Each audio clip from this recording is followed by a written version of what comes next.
Trip പോകാനുള്ള luggage pack ചെയ്യുമ്പോൾ തന്നെ എൻ്റെ മോനെ എന്നോട് പറഞ്ഞതാ, ഒരുപാട് ലഗേജ് ഒന്നും എടുക്കണ്ട, നീ തന്നെ താങ്ങി പിടിച്ച് കൊണ്ടുകൊണ്ടിരുന്നു. കുഴപ്പമില്ല, എൻ്റെ ലഗേജല്ലേ ഞാൻ തള്ളിക്കോളാം. ഒരു ആവേശത്തിന് കയറി പറഞ്ഞതായിരുന്നു, പക്ഷേ വേണ്ടായിരുന്നു. അങ്ങനെ ഷിംലയിൽ എത്തിയിട്ടുണ്ട്. ഇവിടുന്ന് ഒരു ടാക്സി പിടിച്ച് നമ്മൾ റിസോർട്ടിലേക്ക് പോയിക്കൊണ്ടിരിക്കുകയാണ്. റോഡ് സൈഡിലൊക്കെ മഞ്ഞൊരുക്കിയിട്ട് നല്ലപോലെ ചളിയൊക്കെ കിടക്കുന്നുണ്ട്. ഇവിടെയാണ് ഞങ്ങൾ സ്റ്റേ ചെയ്തിട്ടുണ്ടായിരുന്നത്, പ്രിസ്റ്റിൻ ബീക്സ്. ഇത് ഷിംലയിലെ തന്നെ വൺ ഓഫ് ദ ബെസ്റ്റ് റിസോർട്ടായിരുന്നു.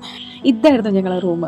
നല്ല അടിപൊളി ഫെസിലിറ്റീസ് ഒക്കെ വരുന്ന നല്ല റൂം. നമ്മൾ എക്സ്പെക്ട് ചെയ്തതിനെക്കാട്ടിലും അടിപൊളിയായിരുന്നു. ട്രിപ്പ് പ്ലാൻ ചെയ്യുമ്പോൾ തന്നെ 2 ദിവസം നല്ല ലക്ഷറി റിസോർട്ടിൽ സ്റ്റേ ചെയ്യണമെന്ന് ഞങ്ങൾ തീരുമാനിച്ചിട്ടുള്ളതായിരുന്നു. അതിന് വേറൊരു കാരണം കൂടി ഉണ്ട്, അത് പിന്നെ പറയാം. നമ്മളൊന്ന് റൂം നോക്കിയാൽ തന്നെ നല്ല അടിപൊളി വ്യൂ ആയിരുന്നു കേട്ടോ. നല്ല ഈ നോട്ട്ബുക്കിന്റെ ബാക്ക് സൈഡിലുള്ള കവർ പിക്ചർ ഉണ്ടാവില്ലേ, അതുപോലെ ഉണ്ടായിരുന്നു കാണാൻ. നല്ല തണുപ്പുണ്ടായിരുന്നു. അതുകൊണ്ട് തന്നെ കുറച്ച് ചൂടൊക്കെ കിട്ടുന്ന രീതിയിലുള്ള ഡ്രസ്സ് ഇട്ടിട്ട് പിന്നെ ഞങ്ങൾ കുറച്ച് കോഫിയൊക്കെ കുടിച്ച് ആ വ്യൂ ഒക്കെ ഒന്ന് കണ്ട് ആസ്വദിച്ച് കഥയൊക്കെ പറഞ്ഞ് അവിടെ നിന്ന്.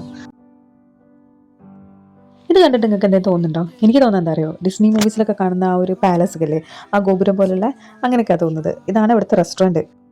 എനിക്കിവിടെ ഏറ്റവും കൂടുതൽ ഇഷ്ടമായത് റെസ്റ്റോറൻറ്റിൻ്റെ ആ ഫ്രണ്ട് ഭാഗമായിട്ടോ ഫോട്ടോ എടുക്കാൻ വേണ്ടിയിട്ടാണ് മെയിനായിട്ടും. പിന്നെ ആ താഴെ കണ്ട ആ റോഡില്ലേ, അതിലൂടെയാണ് ഇതിൻ്റെ എൻട്രൻസ് വരുന്നത്. എന്ത് രസമല്ലേ ഇങ്ങനെ വ്യൂ ഒക്കെ കണ്ട് നോക്കി നിൽക്കാൻ വേണ്ടിയിട്ട്. പാട്ട് പിന്നെ അതുപോലെ കുറച്ച് ഗെയിംസ് ഒക്കെ ആയിട്ട് അങ്ങോട്ട് പോയി.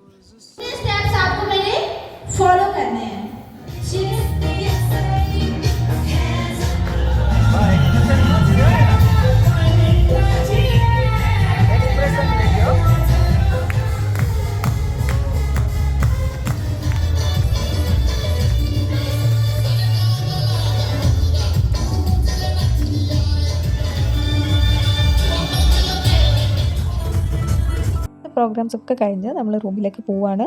ഇതാണ് നമ്മളെ റൂമിൻ്റെ മൊത്തത്തിലുള്ള വ്യൂ. അപ്പോൾ ഒന്ന് ഉറങ്ങട്ടെ, നാളെ കാണാം, ബൈ.